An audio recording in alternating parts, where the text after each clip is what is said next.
Hello दोस्तों, good morning. जय हिंद, जय भारत, वंदे मातरम। तो पिछली कक्षा में हम 26 प्रश्न पर पहुंच चुके थे और अब हम 27 से आगे बढ़ने वाले हैं। एनसीईआरटी की सिलेबस में या एनसीईआरटी की श्रृंखला में 27वां क्वेश्चन आपको दिख रहा होगा। तो जल्दी से आप लोग बताएंगे, दूरदर्शन प्रसारण में श्रव्य संकेतों का प्रेषण करने के लिए प्रयुक्त तकनीक है। यानी दूरदर्शन प्रसारण में जब हमें श्रव्य संकेतों का प्रेषण करना है तो हमें किस तकनीक का आवश्यकता होती है। आयाम मॉडुलन होता है, आवृत्ति मॉडुलन होता है, स्पंदकूट मॉडुलन होता है, या इनमें से कोई नहीं। तो फटाफट आप आंसर बताएंगे, इसका 27 का आंसर क्या होगा। तो यहाँ पर जो आपका सही होगा वो हो जाएगा आवृत्ति मॉडुलम। ठीक है, अब आवृत्ति मॉडुलम है क्या, इसको हम समझते हैं। तो देख लीजिए भैया जरा कि आवृत्ति मॉडुलन होता क्या है। दूरदर्शन प्रसारण में श्रव्य संकेतों को प्रेषण करने के लिए आवृत्ति मॉडुलन युक्ति प्रयोग में लाई जाती है। इसमें श्रव्य बिंबों में परिवर्तित कर दिया जाता है। श्रव्य मतलब सुनना होता है, ठीक है। इसमें श्रव्य बिंबों में परिवर्तित कर दिया जाता है और उनको दूर दूर तक प्रसारित कर दिया जाता है। टेलीविजन सेट में इन्हीं विद्युत तरंगों को फिर ध्वनि तरंगों में बदलकर पर्दों पर दिखाया जाता है। ध्वनि तरंगों को हम बदल देते हैं, तब जाकर के वहाँ पर हमारा टेलीविजन चलता है, यानी हमें चित्र दिखाई देते हैं। ठीक है, चलिए, तो यहाँ पर आपका सही आंसर कौन सा हो जाएगा। दूरदर्शन प्रसारण में श्रव्य संकेतों का प्रेषण करने के लिए प्रयुक्त तकनीक आवृत्ति मॉडुलम होती है। ठीक है, चलिए आगे बढ़ते हैं। अगला क्वेश्चन है, बहुत सुंदर क्वेश्चन है। जब सितार और बांसुरी पर एक ही स्वर बजाया जाए, मतलब जब एक सितार ले लें, एक बांसुरी ले लें और उस पर हम एक ही स्वर बजाएं, तो उनसे उत्पन्न ध्वनि का भेद निम्नलिखित में अंतर के कारण किया जा सकता है। यानी कि प्रश्न हमसे कह रहा है कि जब सितार को और बांसुरी को एक ही स्वर में बजाया जाए, मतलब एक ही उसकी आवाज़ हो, एक ही उस पर धुन चल रही हो, सेम स्पीड चल रही हो, तो आप फिर कैसे पहचानेंगे कि ये आवाज़ सितार की है और ये वाली आवाज़ बांसुरी की है। आपके पास 4 ऑप्शन हैं। 4 ऑप्शन मैं आपको दिखा देता हूँ। ये आपके पास ऑप्शन है: तारत्व, प्रबलता और ध्वनि गुणता के कारण, तारत्व और प्रबलता के कारण, केवल ध्वनि गुणता के कारण, या केवल तारत्व के कारण। तो यहाँ पर सभी के मन में आ रहा होगा कि नहीं सर, वो तो तारत्व के कारण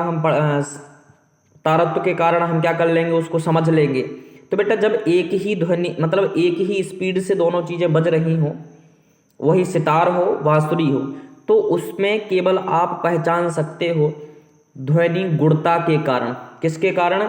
ध्वनि गुणता के कारण, यानी ध्वनि का गुण कौन सा है। ठीक है, वहाँ पर तारत्व तो एक समान लगाया जा रहा है, प्रबलता भी वहाँ पर एक समान है। भाई, 2 लोग चिल्ला रहे हों तो वहाँ पर तारत्व से और प्रबलता से थोड़ी ना पहचान पाओगे कि ये कौन बोल रहा है। वहाँ पर समझ पाओगे ध्वनि गुणता के कारण। जैसे मान लीजिए 2 लोग चिल्ला रहे हैं, ठीक है, एक को आप पहचानते हैं, एक को आप नहीं पहचानते हैं, तो जिसको आप पहचानते हैं ना, उसकी ध्वनि गुणता के कारण ही आप उसकी आवाज़ को पहचान पाएंगे। ठीक है, तो यहाँ पर जो आपका सही आंसर हो जाएगा वो कौन सा होगा? सी नंबर होगा। चलिए आगे बढ़ते हैं। 28 के बाद इसको थोड़ा सा पढ़ लेते हैं। ध्वनि का तारत्व इसकी आवृत्ति पर निर्भर करता है। उच्च आवृत्ति का तारत्व उच्च होता है, जबकि ध्वनि की प्रबलता तरंगों की ऊर्जा से संबंधित तथा तरंग आयाम पर निर्भर करती है। क्योंकि सितार और बांसुरी पर एक ही धुन बजाई जाती है, तो उनमें समान तारत्व और प्रबलता पैदा होती है। अतः उसको पहचानने का एकमात्र माध्यम उसकी ध्वनि गुणता है, यानी उसकी क्या है? क्वालिटी है। ठीक है, चलिए आगे बढ़ते हैं। आशा करते हैं कि ये क्वेश्चन आपको समझ में आ गया होगा। इसके बाद अगला प्रश्न है आपकी स्क्रीन पर, ये भी बहुत बार आ चुका है। पानी में हवा का बुलबुला वैसे ही काम करेगा जैसे करता है। मतलब पानी में जो हवा का बुलबुला है वो किस लेंस की तरह काम करेगा, किस दर्पण की तरह काम करेगा, ये आपको बताना है। अब लेंस की तरह काम करेगा या दर्पण की तरह काम करेगा। देखो, उत्तल दर्पण या उत्तल लेंस, अवतल दर्पण या अवतल लेंस, किसकी तरह वो काम करने वाला है, ये आपको यहाँ पर बताना है। तो पानी में हवा का बुलबुला वैसे ही काम करेगा जैसे करता है, क्या करता है, जिस प्रकार से अवतल लेंस, यानी डी नंबर आपका सही है, जिस प्रकार से अवतल लेंस प्रयोग होता है या काम करता है, वैसे ही पानी में हवा का बुलबुला भी काम करता है। ठीक है, तो यहाँ पर आपका जो आंसर सही है वो डी नंबर हो जाएगा। इसके बारे में थोड़ा सा हम पढ़ लेते हैं। पानी में हवा का बुलबुला अवतल लेंस की तरह कार्य करता है। अवतल लेंस में अपवर्तन के पश्चात किरणें मुख्य फोकस से अपसारित प्रतीत होती हैं तथा वस्तु का प्रतिबिंब सदैव आभासी, सीधा व छोटा बनता है। इसके बाद आपका अगला प्रश्न है कि निम्न तापी इंजनों का अनुप्रयोग होता है। निम्न तापी इंजनों का अनुप्रयोग होता है, आपको बताना है कि निम्न तापी इंजनों का उपयोग कहाँ पर किया जाता है। निम्न तापी इंजनों का अनुप्रयोग होता है पनडुब्बी नोदन में, तुषार मुक्त प्रशीतंत्रों में यानी रेफ्रिजरेटरों में, अतिचालकता विषयक अनुसंधानों में या रॉकेट प्रौद्योगिकी में। तो फटाफट आप लोग अपना आंसर कमेंट करें। तो यहाँ पर जो आपका 30 का आंसर हो जाएगा, 30 आंसर हो जाएगा, इसका हो जाएगा आपका रॉकेट प्रौद्योगिकी में। ठीक है, अब कैसे, देखिए, निम्न तापी चाहिए, मतलब जिनका ताप जो है वो कम हो। ठीक है, चलिए तो देखें, पढ़ लेते हैं भैया। निम्न तापी या क्रायोजेनिक इंजनों का प्रयोग रॉकेट प्रौद्योगिकी में किया जाता है। इस इंजन में द्रव ईंधन प्रयुक्त होता है जो 0 डिग्री के से भी नीचे होता है। इसमें ईंधन के रूप में द्रव ऑक्सीजन, द्रव हाइड्रोजन, द्रव फ्लोरीन तथा हाइड्रोजन पेरोक्साइड प्रयुक्त होते हैं। ठीक है, चलिए आगे बढ़ते हैं। इस क्वेश्चन को हम छोड़ दे रहे हैं। ठीक है, ये बड़े लंबे वाले क्वेश्चन हैं, स्क्रीन पर भी नहीं आते जी तो ठीक से। तो अगला प्रश्न आपके पास है, पेट अथवा शरीर के अन्य आंतरिक अंगों के अन्वेक्षण के लिए प्रयुक्त तकनीक एंडोस्कोपी आधारित है। जो आप एंडोस्कोपी करवाते हो वो किस तकनीक पर आधारित है, ये हमें बताना है। 32 का आंसर हमें बताना है। तो पूर्ण आंतरिक परावर्तन परिघटना पर, व्यतिकरण परिघटना पर, विवर्तन परिघटना पर और ध्रुवण परिघटना पर। ये भी क्वेश्चन एक बार आ चुका है, इस बात का थोड़ा सा ध्यान रखना। तो हम जो ये क्वेश्चन पढ़ रहे हैं ये ध्यान रखना, ये आने वाले क्वेश्चन होते हैं क्योंकि ये पूरा का पूरा एनसीईआरटी का निचोड़ है। तो जल्दी से आंसर करेंगे 32, बहुत बढ़िया। और यहाँ पर हमारा सही हो जाएगा पूर्ण आंतरिक परावर्तन परिघटना पर, यानी कि जब तक पूर्ण आंतरिक परावर्तन नहीं होगा तब तक एंडोस्कोपी की क्रिया सफल नहीं होगी। ठीक है, तो यहाँ पर आपका जो सही आंसर हो जाएगा ए नंबर हो जाएगा। इसको पढ़ लेते हैं। एंडोस्कोपी में प्रकाश तंतु की बनी हुई प्रकाश नलिका का उपयोग किया जाता है। इसमें पूर्ण आंतरिक परावर्तन द्वारा आंतरिक अंगों का चित्र प्राप्त किया जाता है। ये विवरण थोड़ा एक बार अपने से भी आप लोग पढ़ लिया करें। ठीक है, बहुत अच्छे से आप लोगों को याद हो जाएगा। ठीक है, इसके बाद ये फिजिक्स के डेरिवेशन है इसलिए इनको छोड़ देते हैं। इसके बाद है 35। कुल आंतरिक परावर्तन होता है जब प्रकाश जाता है हीरे से कांच में, जल से कांच में, वायु से जल में या वायु से कांच में। तो यानी कि पूर्ण, यहाँ पर कुल आंतरिक परावर्तन जो लिखा है वो वैसे पूर्ण आंतरिक परावर्तन है, इस बात का थोड़ा सा ध्यान रखना। तो पूर्ण आंतरिक परावर्तन होता है जब प्रकाश हीरे से कांच में जाता है। जैसे ही हीरे से अगर कांच में प्रवेश करेगा तो वहाँ पर क्या होगा, पूर्ण आंतरिक परावर्तन होगा। तो यहाँ लिखे हैं जब प्रकाश हीरे से कांच में जाता है तो कुल आंतरिक यानी पूर्ण आंतरिक परावर्तन कांच में होता है। कांच के अपवर्तनांक से हीरे का अपवर्तनांक अधिक होता है, इसलिए कांच के सापेक्ष हीरा सघन माध्यम है। तो आगे हम बढ़ते हैं, इसको थोड़ा सा नॉर्मली हमको पढ़ना है। आगे हम पढ़ लेते हैं, बहुत अच्छा क्वेश्चन है। जब किसी झील की तली से उठकर वायु का बुलबुला ऊपरी सतह तक आएगा तो उसका आकार बढ़ जाता है, घट जाता है, यथावत बना रहता है या चपटा होकर तस्तरी नुमा हो जाता है। यहाँ पर 36 का आंसर आपको बताना है कि जब किसी झील की तली से उठकर वायु का बुलबुला ऊपरी सतह तक आएगा तो उसका आकार में क्या परिवर्तन होगा।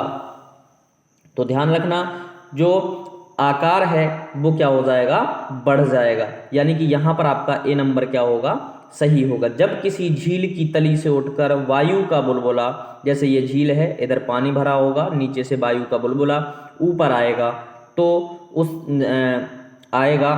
तो ऊपरी सतह तक आएगा तो उसका आकार, मतलब यानी कि जो बुलबुला है उसका आकार क्या होता है, घटता है कि बढ़ता है।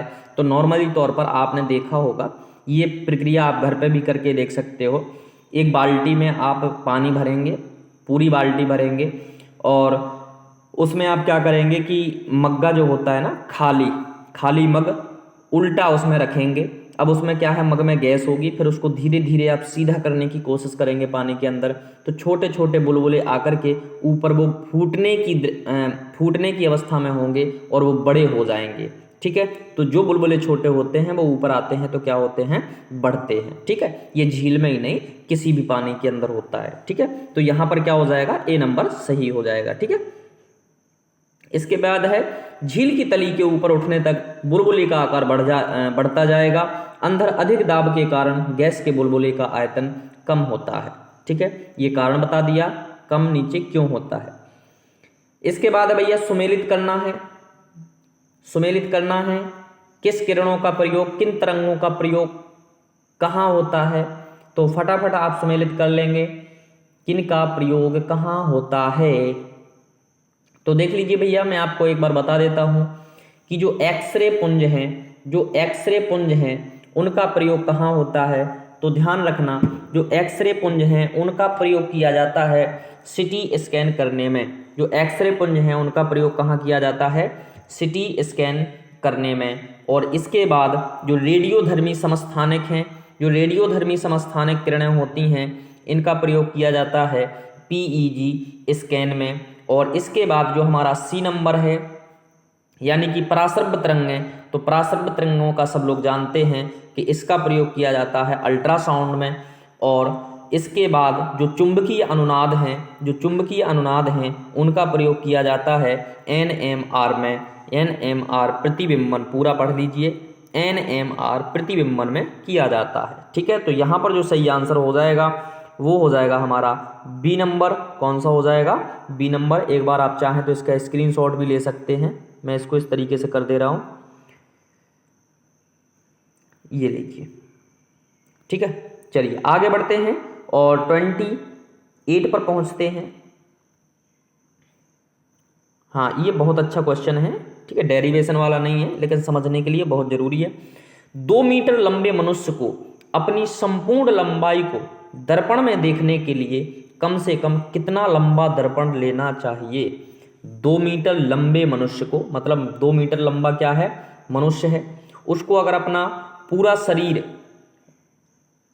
संपूर्ण लंबाई को, अच्छा उसको अगर अपना पूरा शरीर देखना है तो वो कह रहा है कि कम से कम कितनी लंबाई का उसे दर्पण लेना चाहिए। 1/2 मीटर का, 1 मीटर का। ठीक है, और इसके बाद 1 से 1 यानी कि 1 से आधा से 1 मीटर हो, या फिर डी नंबर 2 मीटर का। तो 2 मीटर लंबे मनुष्य को अगर अपनी संपूर्ण लंबाई देखना है तो नॉर्मल सी बात है कि उसे कितने मीटर का दर्पण चाहिए, तो उसे कम से कम 1 मीटर लंबा दर्पण लेना चाहिए। यानी कि यहाँ पर जो आपका सही आंसर है वो बी नंबर हो जाएगा। 2 मीटर लंबे मनुष्य को अपनी संपूर्ण लंबाई को दर्पण में देखने के लिए कम से कम 1 मीटर लंबा दर्पण लेना चाहिए। ठीक है, चलिए ये वाला क्वेश्चन तो सभी जानते होंगे, कितनी बार ये पूछा जा चुका है। आकाश नीला प्रतीत होता है क्योंकि सूर्य के प्रकाश में अन्य रंगों की अपेक्षा नीला रंग अधिक है। छोटी तरंग दैर्ध्य वाला प्रकाश बड़ी तरंग दैर्ध्य वाले प्रकाश की अपेक्षा वायुमंडल के द्वारा अधिक प्रकीर्तित होता है। नेत्र नीले रंग के लिए अधिक संवेदनशील हैं, या वायुमंडल में लंबी तरंगों को छोटी छोटी तरंगों की अपेक्षा अधिक अवशोषित किया जाता है। एक बार मैं इस प्रश्न को रिपीट करता हूं कि आकाश नीला प्रतीत होता है क्योंकि, तो यहाँ पर जो आपका सही आंसर हो जाएगा वो हो जाएगा बी नंबर, क्योंकि छोटी तरंग दैर्ध्य वाला प्रकाश बड़ी तरंग दैर्ध्य वाले प्रकाश की अपेक्षा वायुमंडल के द्वारा अधिक प्रकीर्तित होता है। ठीक है, तो यहाँ पर आपका क्या हो जाएगा, बी हो जाएगा। ठीक है, चलिए आगे बढ़ते हैं। इसके बाद है निम्न में से किस रंग का अपवर्तनांक सबसे अधिक होता है।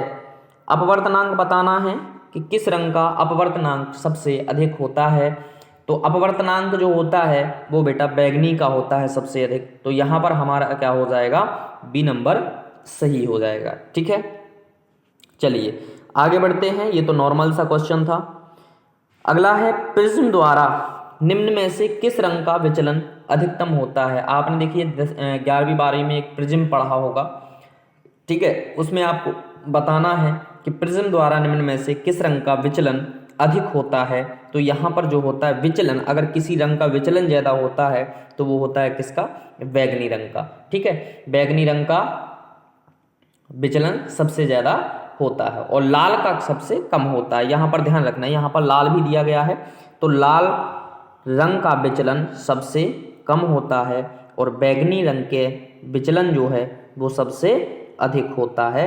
ये आपको ध्यान रखना है। ठीक है, चलिए आगे बढ़ते हैं। इस क्वेश्चन को हम लोग छोड़ देते हैं क्योंकि इतने बड़े ही क्वेश्चन होते हैं ये, और ये हमारे इधर तो नहीं पढ़ना है।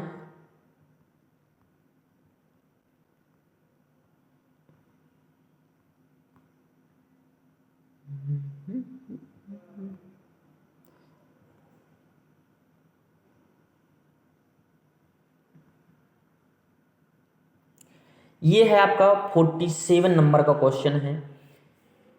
ठीक है, तो यहाँ पर बेटा मान लीजिए नहीं लिखा है, मान लीजिए है। ठीक है, तो मान लीजिए, कभी कभी मिसप्रिंट हो जाता है।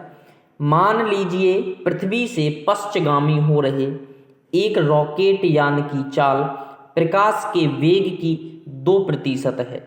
रॉकेट यान में स्थित यात्रियों को जो प्रकाश नीला दिखाई दे रहा है वह पृथ्वी पर स्थित प्रेक्षकों को किस रंग का दिखाई देगा। यानी कि जो पृथ्वी पर स्थित हैं उनको कैसा दिखाई देगा आकाश, यदि रॉकेट में बैठे हुए यात्रियों को नीला दिख रहा है तो। ठीक है, तो सीधी सीधी सी बात है कि ध्यान रखना, जब रॉकेट यान में स्थित यात्रियों को जो प्रकाश नीला दिखाई दे रहा है तो जो नीचे हैं वो आकाश उन्हें पीला दिखाई देगा। इस विशेषता का आप ध्यान रखना। ठीक है, बहुत ऐसे ही क्वेश्चन आते हैं, हम लोग बहुत कंफ्यूज हो जाते हैं। ठीक है, बड़े क्वेश्चन हो जाते हैं, आंसर हमको पता नहीं होता है तो हम लोग कंफ्यूज होते रहते हैं। तो ध्यान रखना, आकाश में बैठे लोगों को जो नीला आकाश जो रॉकेट यान में बैठे हुए यात्रियों को जो आकाश नीला दिखाई देगा, वो जो नीचे हैं स्थित हैं उन्हें वो आकाश पीला दिखाई देगा। इस बात का विशेष ध्यान रखना। ठीक है, चलिए तो यहाँ आंसर आपका सी नंबर हो जाएगा। ठीक है, 100 डेसिबल का शोर प्रबलता का स्तर संगत होता है। सुनाई भर देने वाली आवाज़ से, सामान्य वार्तालाप से, शोर शराबे वाली गली की आवाज़, यंत्र कारखाने के शोर से आप बता सकते हैं कि जो 100 डेसिबल का शोर है वो आपको बताना है कि कहाँ का हो सकता है। ठीक है, सीधी बात है, अच्छे से अगर क्वेश्चन को समझना है तो सीधा बताओ कि 100 डेसिबल का शोर कहाँ का हो सकता है। ठीक है, तो बताएं भैया जरा इसका आंसर। तो यहाँ पर जो सही आंसर होगा वो हो जाएगा यंत्र कारखाने के सोर्स से। किससे हो जाएगा, यंत्र कारखाने के सोर्स से। यानी सुनाई भर देने वाली आवाज़ 100 डेसिबल नहीं होती है, सामान्य वार्तालाप 100 डेसिबल से नहीं है। शोर शराबे वाली आवाज़ वाली गली की आवाज़ तो वो भी हमारी 100 डेसिबल नहीं है। यंत्र कारखाने के शोर से 100 डेसिबल की ध्वनि उत्पन्न होती है, वो क्या है, डी नंबर हमारा सही आंसर हो जाएगा। ठीक है, चलिए आगे हम बढ़ते हैं। तो ये तो भाई यहाँ पर पढ़ लेते हैं कि जो सुनाई भर देने वाली आवाज़ है वो 15 से 20 डेसिबल की होती है। इसको जरूर स्क्रीनशॉट ले लेना, कहना मान लिया करो, है ना। सामान्य वार्तालाप की 40 से 60 डेसिबल होती है। शोर शराबे वाली गली 90 से 95 डेसिबल होती है। और यंत्र कारखानों में जो आवाज़ हो रही है वो 100 से 105 डेसिबल तक की होती है। ठीक है, तो इसको जरूर याद कर लेना। आगे बढ़ते हैं।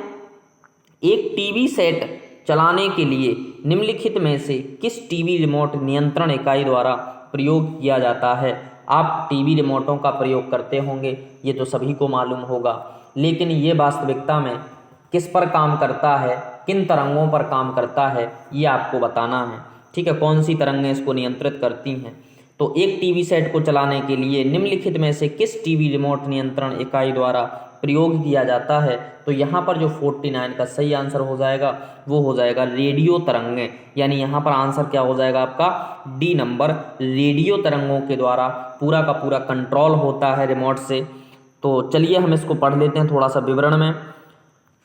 टीवी चैनल को चलाने के लिए गीगाहर्ट्ज की आवृत्ति की तरंगों का प्रयोग किया जाता है। ये तरंगें प्रकाश, ध्वनि तथा सूक्ष्म तरंगों द्वारा प्रेषित नहीं की जा सकती। रेडियो तरंगें गीगाहर्ट्ज की आवृत्ति की तरंगों को प्रेषित कर सकती हैं। ये तरंगें दिशा के आधार पर चलती हैं, जिसके कारण ही रिमोट को टीवी के रिजुवत रखना पड़ता है, यानी कि टीवी की दिशा में रखना पड़ता है। तो ये जो हमारी रेडियो तरंगें होती हैं ये टीवी चलाने में कंट्रोल करती हैं। ठीक है, चलिए आगे पढ़ेंगे। ये वाला क्वेश्चन भी आप लोगों ने बहुत सुना होगा, इसको एक बार हम लोग विवरण से पढ़ लेते हैं। ब्लैक होल अंतरिक्ष में एक पिंड है जो किसी प्रकार के विकिरण को बाहर नहीं आने देता। इस गुण का कारण है बहुत छोटा आकार, बहुत बड़ा आकार, बहुत उच्च घनत्व या बहुत अल्प घनत्व। तो इसका आंसर वैसे आप सभी से बन जाएगा, और यहाँ पर जो सही आंसर होगा वो होगा बहुत उच्च घनत्व। ठीक है, चलिए आगे बढ़ते हैं। और इसके बाद बहुत इम्पोर्टेंट क्वेश्चन है आपके लिए, ये सुमेलित कीजिए।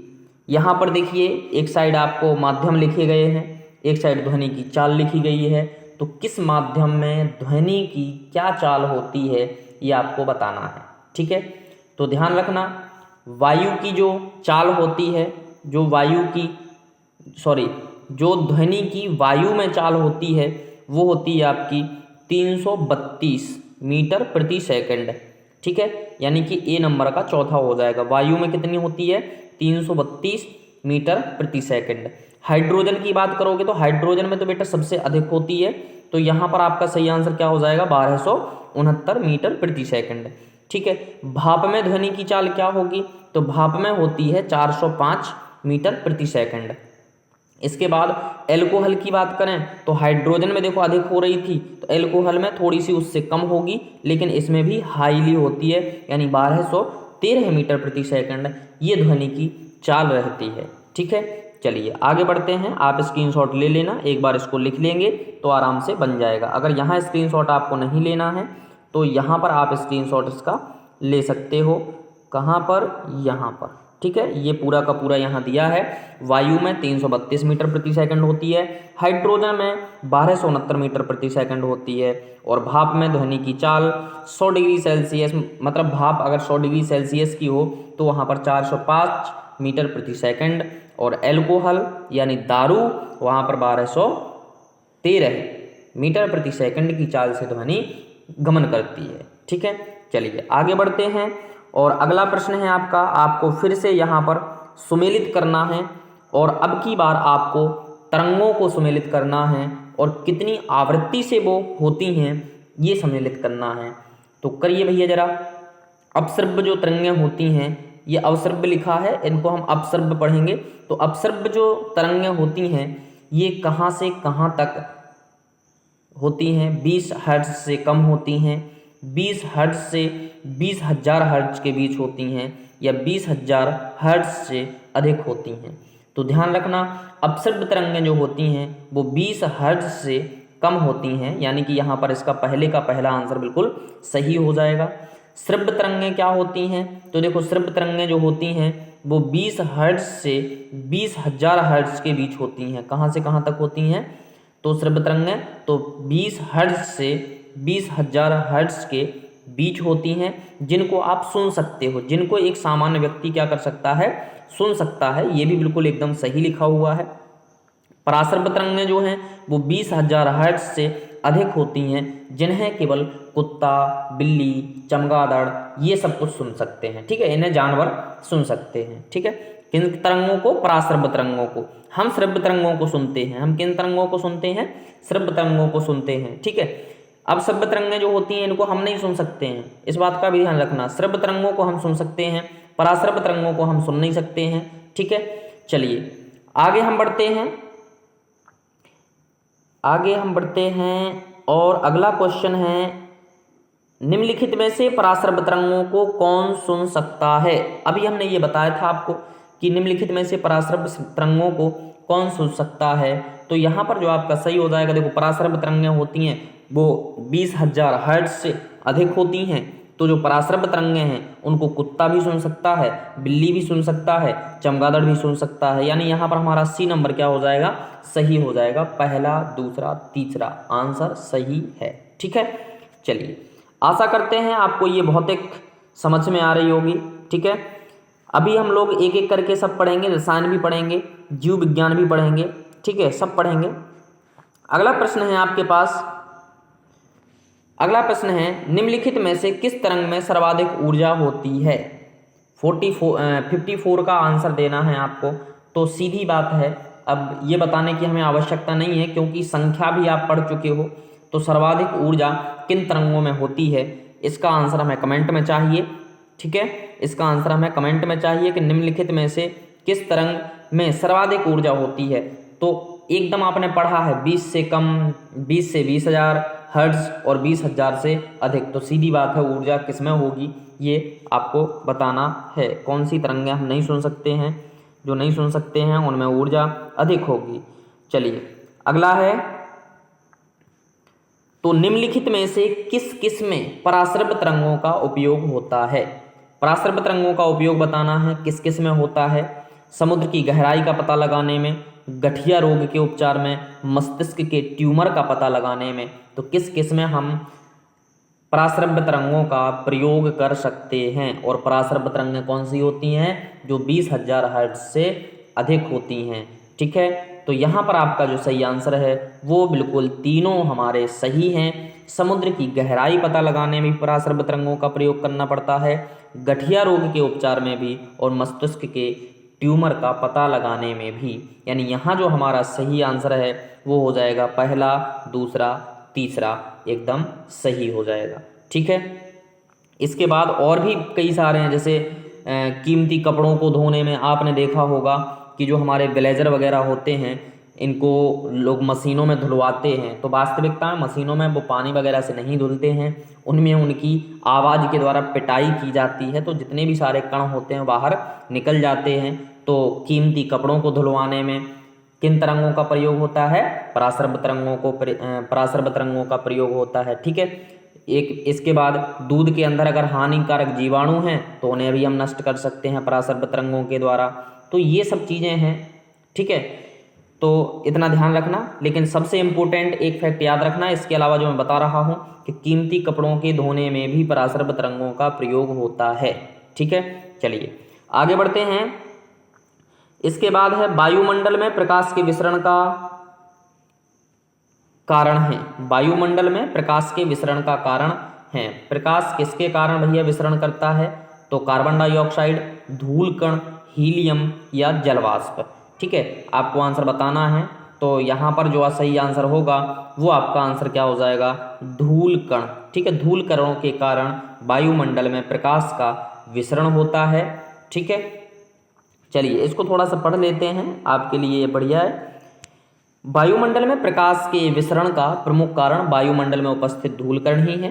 प्रकाश के प्रकीर्णन की घटना के कारण ही आकाश का रंग नीला दिखाई पड़ता है तथा वर्षा ऋतु में जल की बूंदों के प्रकीर्णन के कारण इंद्रधनुष दिखाई पड़ता है। तो यहाँ पर दो फैक्ट आपके कंप्लीट हो गए हैं। एक तो बूंदों के प्रकीर्णन से इंद्रधनुष दिखाई पड़ता है, और दूसरा प्रकाश का विसरण किसके द्वारा होता है? तो धूल कणों के द्वारा प्रकाश का विसरण होता है। ठीक है, चलिए आगे बढ़ते हैं। अगला प्रश्न है, प्रकाश रसायनी धूम्र कोहरे के बनने के समय निम्न में से कौन सा एक उत्पन्न होता है? हाइड्रोजन, नाइट्रोजन ट्राइऑक्साइड, और दो विकल्प यहाँ पर हैं, ओजोन और मेथेन। तो यहाँ पर सीधी बात है, यहाँ पर मैं सीधा आंसर बता देता हूँ कि यहाँ पर क्या होगा, ओजोन होगा, जिसे हम अगर रासायनिक संकेत देखें तो उसका O3 होता है, ठीक है। नाइट्रोजन डाइऑक्साइड NO2 होता है, तथा फेरोक्सिल एसिटाइल नाइट्रेट FAH सामूहिक रूप से प्रकाश रासायनिक धूम्र कहलाते हैं। चलिए आगे हम बढ़ेंगे। निम्नलिखित में से कौन सी एक सदिश राशि है? ये तो भाई बहुत अच्छा क्वेश्चन है। सदिश राशि आप लोगों ने बहुत पढ़ी होंगी। तो निम्न में से कौन सी एक सदिश राशि है 58 का? तो यहाँ पर ध्यान रखना, जो सदिश राशि हैं वो जिनकी दिशा देखो, एक ऐसी होती हैं जो दिशाएं, जिन राशियों की दिशाएं होती हैं, ठीक है। तो जो सदिश राशि होती है वो यहाँ पर आपकी क्या हो जाएगी, संवेग हो जाएगी। क्या हो जाएगी? सदिश राशि संवेग हो जाएगी, ठीक है। अब देख लीजिए, हम थोड़ा सा इसका विवरण आपको बता देते हैं कि कौन कौन सी राशियाँ सदिश होती हैं। तो संवेग एक सदिश राशि है, जबकि दाब, ऊर्जा एवं कार्य, जो ये दाब है, ऊर्जा है और कार्य है, ये पूरी की पूरी कैसी हैं, अदिश राशियाँ हैं। सदिश राशियाँ वे राशियाँ होती हैं जिनके पूर्ण निरूपण के लिए दिशा और परिमाण दोनों की आवश्यकता होती है। एक दिन इस पर विशेष चर्चा करेंगे, ठीक है। चलिए इसके बाद है अगला, आज की वीडियो का ये शायद लास्ट क्वेश्चन होगा, मैं देख लेता हूँ। हाँ बिल्कुल, आधा घंटा हो गया है हमको पढ़ते पढ़ते, तो आज का ये आप लोग लास्ट क्वेश्चन मानेंगे और इसके बाद हम लोग कल कंटिन्यू करते हैं। एक लड़की झूले पर बैठी स्थिति में झूला झूल रही है। उस लड़की के खड़े हो जाने पर प्रणोद आवर्तकाल कम हो जाएगा, अधिक हो जाएगा, लड़की की ऊंचाई पर निर्भर करेगा, अपरिवर्तित रहेगा। तो यहाँ पर 59 का आपको आंसर बताना है। एक देखिए, जैसे लड़की बैठी है, एक लड़की बैठी है झूले पर, जैसे मान लीजिए झूला है, ठीक है, ये झूला है। अब यहाँ पर एक लड़की बैठी है, ठीक है। वो यदि खड़ी हो जाती है, आपने झूला तो झूला ही होगा, आप जैसे बैठ जाते हो, ठीक है, फिर इसके बाद खड़े हो जाते हो, ये आपने पकड़ लिए, ठीक है। अब अगर आप बैठे हो तो ध्यान रखना, जब आप बेटा खड़े होते हो तो जो हमारे झूले की स्पीड है, ठीक है, इसको छोड़ दो, प्रणोद आवर्तकाल को छोड़ दो 1 मिनट के लिए, ठीक है। जो आपकी स्पीड है वो क्या हो जाती है, बढ़ जाती है। जब आप पहले देखिए अपना बल लगाते हो, झूले को स्पीड करने के लिए आप बल लगाते हो, खड़े रहते हो, फिर इसके बाद बैठ जाते हो तो उसमें थोड़ी सी स्पीड जो होगी वो बढ़ जाएगी। लेकिन आप यदि झूला अपने आप चल रहा है, आप कोई बाहरी बल नहीं लगा रहे हो उस पर और खड़े हो जाते हो, तो याद रखना, खड़े रहोगे तो झूले की जो चाल होगी, झूले का जो आवर्तकाल होगा वो क्या हो जाएगा, कम हो जाएगा। क्या हो जाएगा, कम हो जाएगा। यानी यहाँ पर 59 का क्या हो जाएगा, ए नंबर सही हो जाएगा, ठीक है। चलिए तो आज के सेशन को हम यहीं ख़त्म करते हैं। जय हिंद, जय भारत। और आप सभी से निवेदन है कि वीडियो अगर अच्छा लगे, क्वेश्चन अच्छे लगे तो अपने दोस्तों के साथ शेयर किया करो। 2-3 वीडियो शेयर कर दो, इसके बाद जब वो सब्सक्राइब कर लेंगे तो ऑटोमेटिक हमारी वीडियो पर आ जाया करेंगे, ठीक है। तो कम से कम 1-2 वीडियो शेयर कर दिया करो। जय हिंद, जय भारत, वंदे मातरम।